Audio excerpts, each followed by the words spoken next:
Weather update tayo mga kapatid, tumataas na po ang tsansa na maging isang ganap na bagyo o nasa high chance na po ang tsansa maging isang ganap na bagyo nitong ating binabantayang low pressure area ayon sa Pag-asa. Ito pong low pressure area na ito ay nasa labas ng ating area of responsibility at huling namata ng Pag-asa sa layong 1,505 kilometers east ng Eastern Visayas. Sa ngayon, wala pa po yung direktang epekto sa anumang bahagi ng ating bansa. Pero yan po ay posibleng makapasok sa ating area of responsibility bukas at patuloy pong kikilos pahilagang kanluran.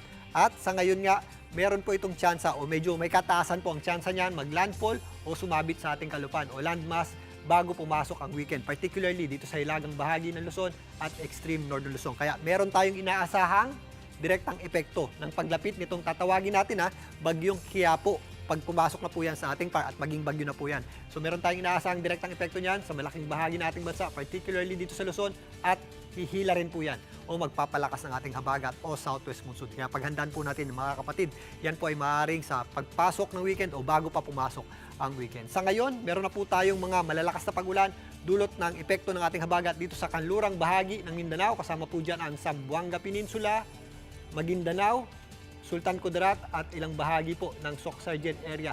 Meron din tayong mga nararanasang thunderstorms sa natitirang bahagi ng BARMM. Kasama na po dyan ng Northern Mindanao, maging dito sa ilang bahagi ng Davao Region. Again, mag-ingat po tayo kapag nakakaranas tayo ng thunderstorms dahil biglang boost po yan ng malakas na pagulan na minsan may kasama pong mga kaakibat na buhawi o pag-ulan ng yelo. Samantalang mataas na rin po ang ating tsansa ng pagulan dito po sa may Western Visayas.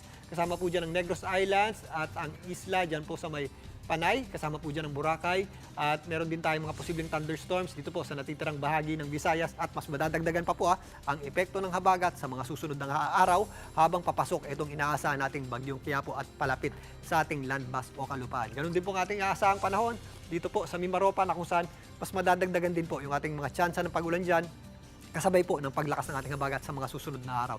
Kaninang hapon, meron tayong mga thunderstorms na naranasan sa Laguna, Cavite, Batangas, Metro Manila, kasama po dyan ang Bulacan, Nueva Ecija, Pampanga at Tarlac, Zambales at Bataan. Pero yan po ay mga afternoon showers o thunderstorms pa lamang po natin o yung ating mga pulupulong pagulan o thunderstorms. Hindi pa po yan epekto nitong papalapit na bagyo at pagpalakas nito sa ating habagat. Yan po yung ating karaniwang nararanasan tuwing hapon at gabi. Bukas, magpapatuloy pa rin po ang maliwalas sa panahon natin sa malaking bahagi ng Luzon, including Metro Manila. At pagsapit po ng hapon, tataas muli yung ating tsansa ng pagulan at posible muli yung ating afternoon showers at thunderstorms. Kaya sa mga lalabas ng bahay, ugaliin pa rin po natin ang pagdadala ng payong o anumang pananggalang sa ulan. Pero dyan po sa area ng Northern Luzon maghanda po tayo at mag-ready na po sa posibleng magiging epekto ng pagtawid nitong ating binabantayang sama ng panahon, lalong-lalo na po sa darating na Biyernes hanggang papasok na weekend. Dahil dyan po natin inaasahan lumapit at dumikit itong posibleng tawagin natin bagyong Quiapo.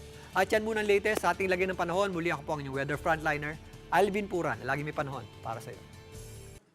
Mga kapatid, Julius Babaw po. Para sa komprehensibo at makabuluhang balitaan at talakayan, mag-follow at mag-subscribe na sa social media pages ng News 5.